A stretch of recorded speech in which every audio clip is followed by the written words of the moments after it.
Darius Garland is questionable yet again with a toe injury. Man, back in my day, you just played through the toe injury. Back in your day, they were wearing Chuck Taylors and smoking cigarettes as medicine, Eric. Okay, buddy, I'm not that old. We're talking Cavs. Darius is hurt. Some new uniforms were released. Crazy ending to a game the other night. Let's start with Darius. Once again, he's not on the floor because of the injury to his toe. I have a few questions here. The first of which, did we rush him back for no reason? Is this going to be a persistent problem? They look a little stagnant at times without him. It seems crazy because they have playmakers, and yet he seems to be the final glue in that piece to the Cavs offense. What do you think, Noah? Yeah, this situation sucks because the Cavs has looked so much better since Darius Garland has returned to the floor. And your questions are the same questions that are going through my mind, right? Did we rush him back because he went through this surgery? He dealt with the turf toe. I know we made light of it to start the episode, but turf toe, we're talking ligaments being damaged in a toe. It's basically impossible to walk on. Like turf toe as a name for what this injury is really does not do it service to fans that will complain about injuries and whatnot. Sure. So this whole situation sucks. Hopefully it's nothing too crazy. He did go back in after the clip that we showed, but then he ended up coming back out. He is now going to get a second opinion himself. Donovan Mitchell, Evan Mobley is not playing in their second game against Miami on Wednesday, the day that this is coming out. But there isn't any official, diagnosis of what's going on here yet, other than he's going to be out for this game as of right now. It's infuriating. It sucks. At least it's early in the season, and if it's something where he's going to miss significant time, which if I was guessing, I think he's going to take it easy and put it in some bubble wrap for a while because it is the regular season right now, and the main focus is the playoffs. You know what I mean? Yeah, that's what I've been telling myself. Like maybe this injury bug team, it's happening at the right time. Last year we started off so hot and we were the team to beat for most of the season, along with OKC, of course. But it didn't pan out and injuries kind of hit us at a bad time. Maybe we'll have the opposite luck. Maybe we'll finally get healthy at the right time this year, heading into the playoffs and get hot when it matters the most. Yeah, I hope so. I hope that's what happens here. Most of all, I mean, I mostly would hope that Darius Garland's okay and can just play, but I'd rather them lean on the side of caution for everything because of the fact that the playoffs are the most important thing for this Cavs team. Regular season wins are great. We got to see that last year. We scratched that itch. Now let's scratch the ring itch. You know what I mean? And it's interesting because the Cavs are known to be a team with a good coaching staff, a good training staff, and whatnot. So the thought process that they rushed him back, I don't think makes sense. But you definitely have that question as you see him go down after what, like a week of playing, 4 or 5 games with the same injury on the same foot. It seems. Yeah, but listen, here's the thing. You can only go off of if the doctors say you're physically able to play, you're fine.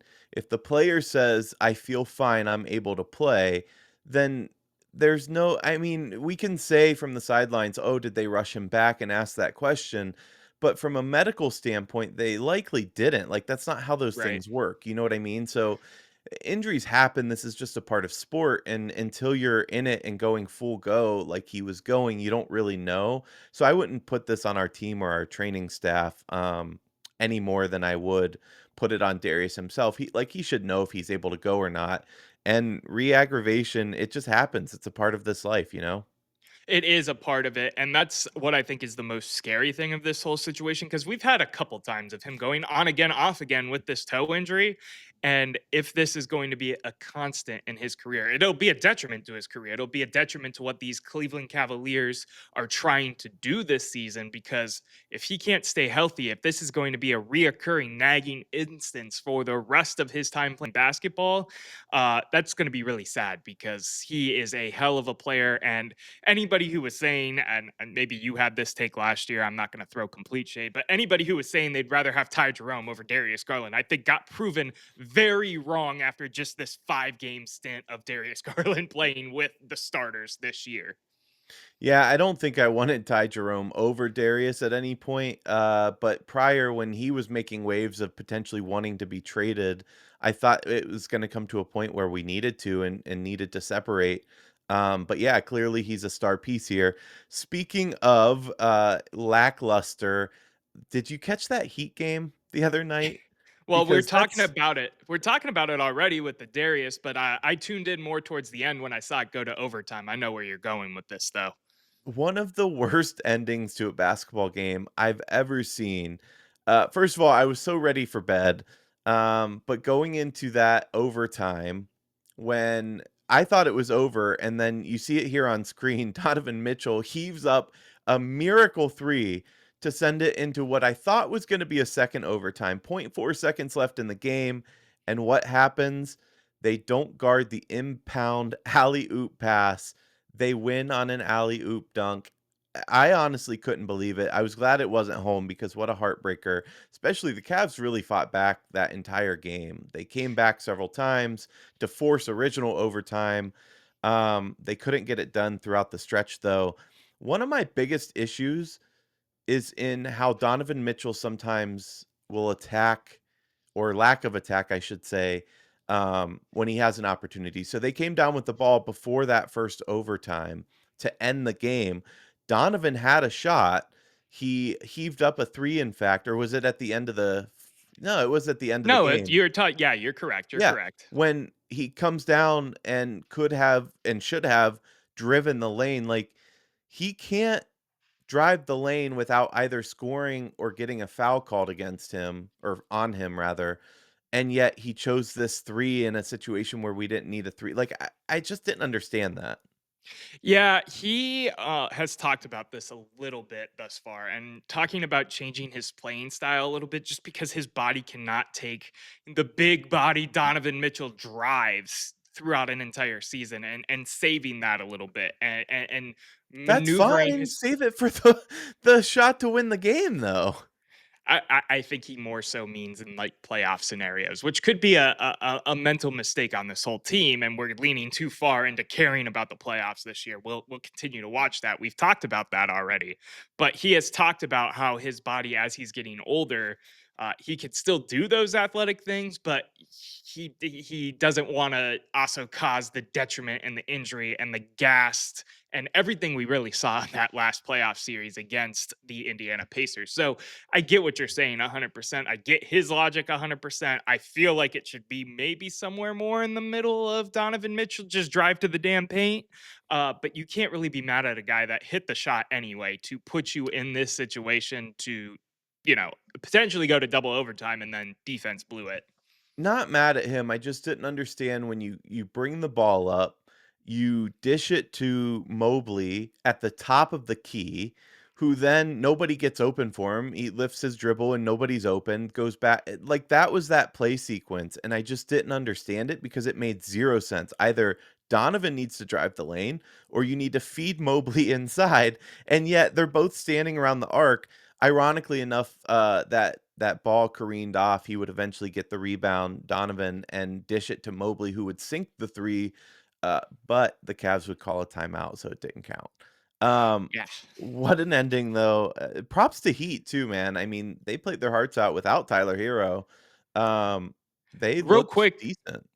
Real quick too, Kenny Atkinson got thrown out earlier in this game as Did yeah, well. So we chirping. had our assistant coach calling the plays there. Something I didn't like on that inbound was the fact that we had like no lengthy guys. Like Sam Merrill was in on there. Donovan Mitchell was the guy face guarding the inbound, jumping around and all that. Why do you not have a Jared Allen or an Evan Mobley in that situation in front of him to put more of a more man period in front of the in ball passer? Hopefully this is just something because our head coach wasn't out there in that moment, but definitely did not like the personnel moment. Yeah, and why are you even guarding the inbounds pass? You should be playing man with a floater to help.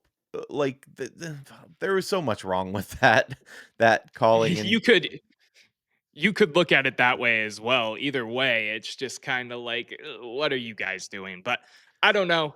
It's still early for me to be any type of upset. The main storyline I think going on for the Cleveland Cavaliers right now, well, there's two, and this is good transition unless you have something to add here, Eric. But Darius Garland's injury, which we've hit on, and how awesome DeAndre Hunter has been this year so far.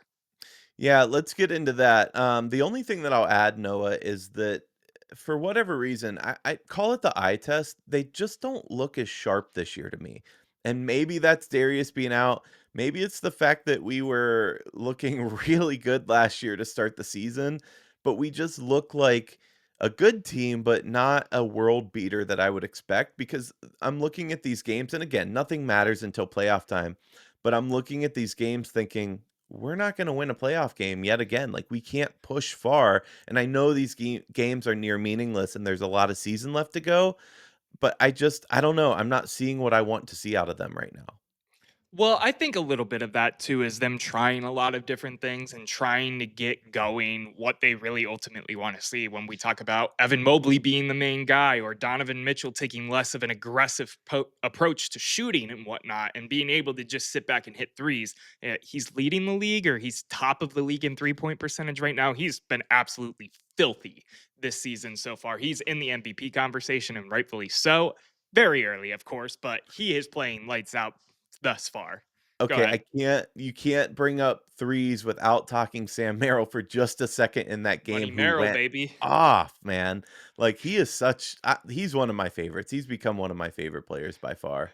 Yeah, and that's a good contract too because everybody was upset that Merrill got it over Ty Jerome, but Merrill has been playing his role to a T so far for this Cleveland Cavaliers team. Same thing with Jalen Tyson. Let's move over to DeAndre Hunter though, because I was going to bridge that gap a little bit.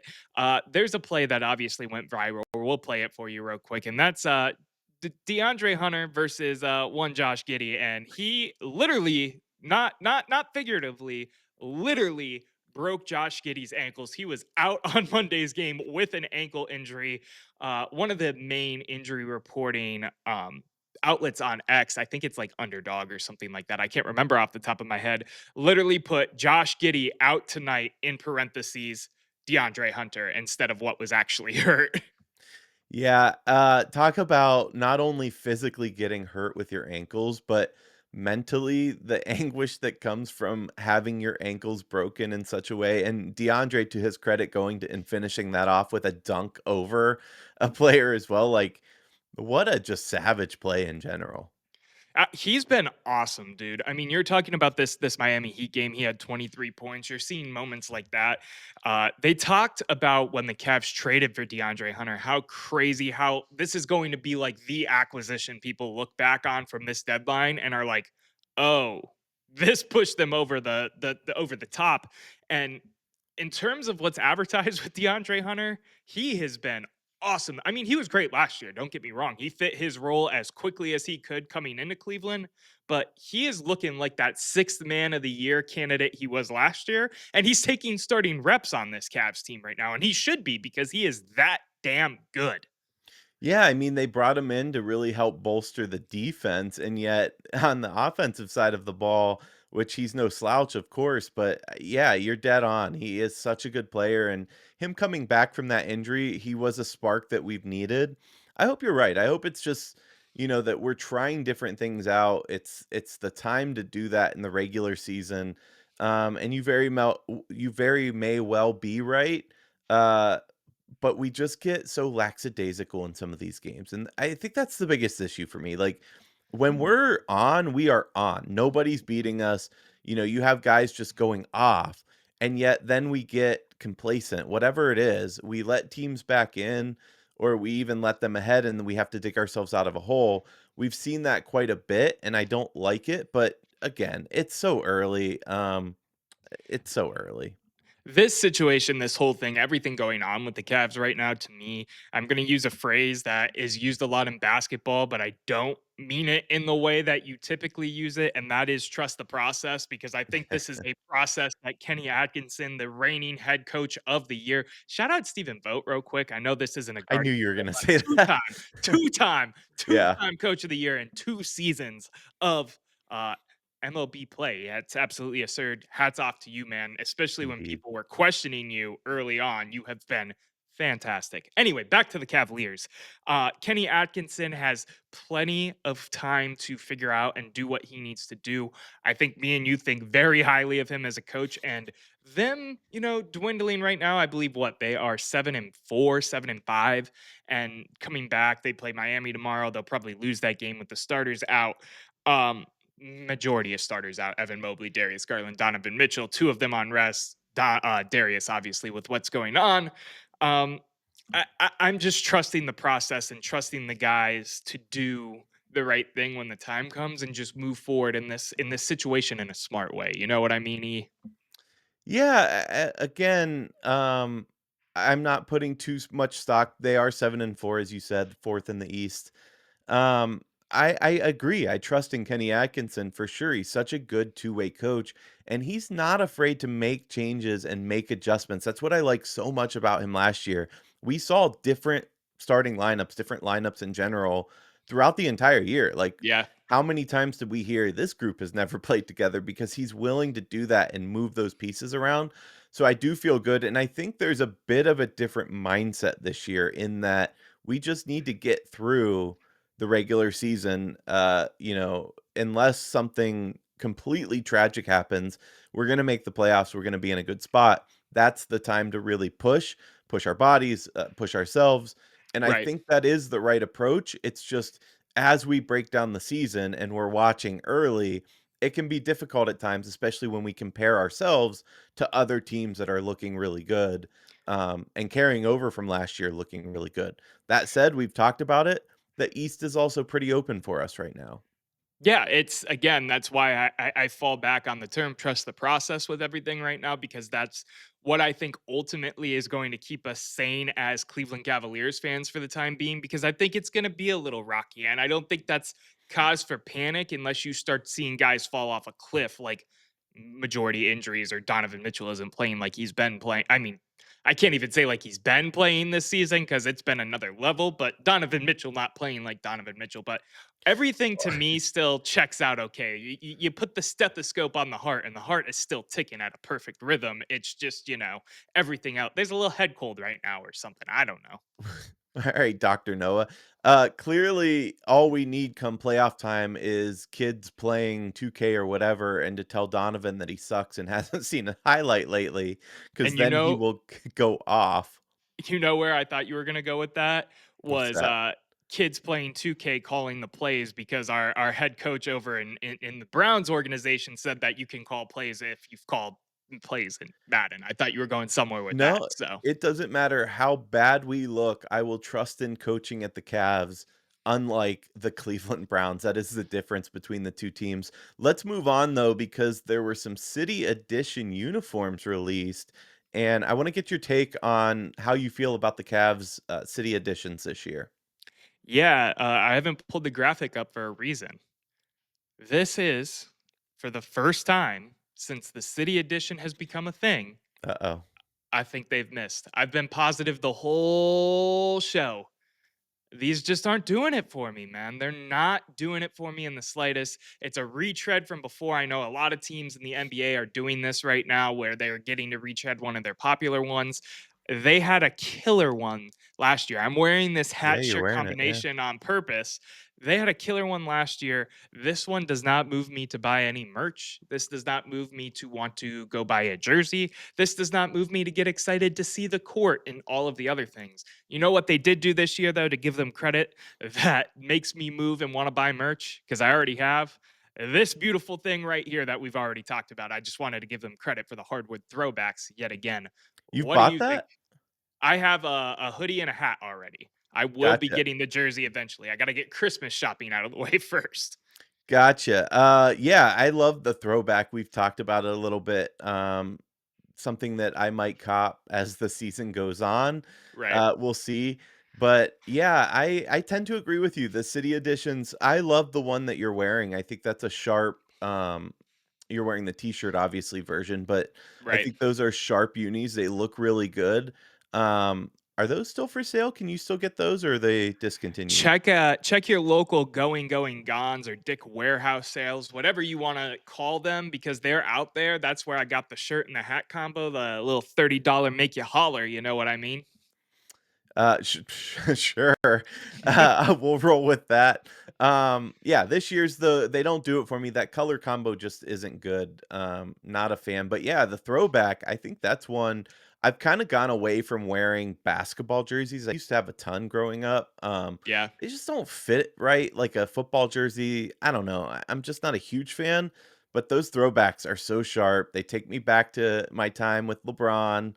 I think I want one of those, honestly, and I can't decide if I'd want a Mobley or a Mitchell because I kinda want both, but That's where I am too, especially that picture of Donovan back in the day wearing the old school LeBron jersey. I know it's not the same, but I feel like it only makes sense to get the throwback in Donovan because of that picture that he posted when he did get traded to Cleveland.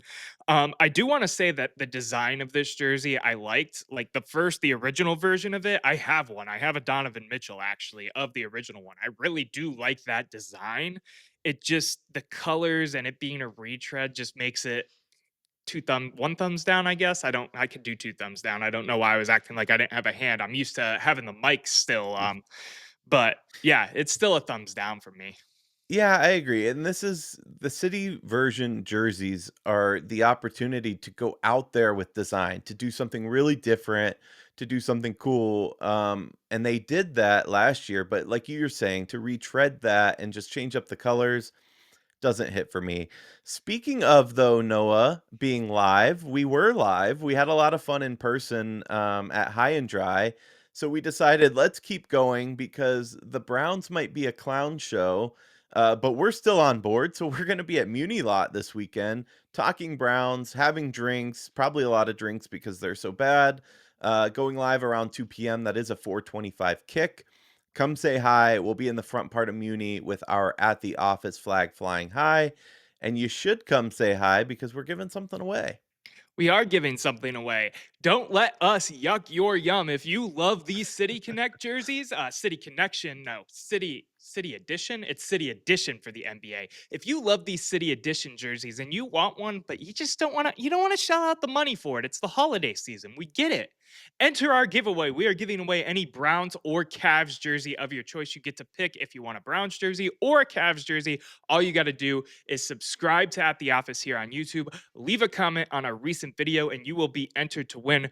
The drawing is next week, so it is coming up quick. So make sure you get in there, hit that little subscribe button, and leave us a comment so we can find you and tell you that you won the jersey. Yeah, notice how we're saying you should probably get the Cavs jersey. The Browns are so bad, let you in on a little insider baseball. Noah and I considered doing clown get up for the Muni lot. I don't think I want to do that just because of the hassle of it. And I think it shows that I care more than I do. Tickets are currently going at $11 as the cheapest option. And the sad thing is, I don't think I wanna go. Like, we have the group chat going talking about going to this game, and I'm like, "I'm good. I think I could find better things to do with my time." I still think I got the parents on the hook. My girlfriend doesn't know it yet. She's sitting over there, but we're definitely going into the game on Sunday, so it'll be a rough one. Yeah, we'll see if I join you, but I'm thinking no. On that note, the debate never ends, but the show does for now. We'll see you next time.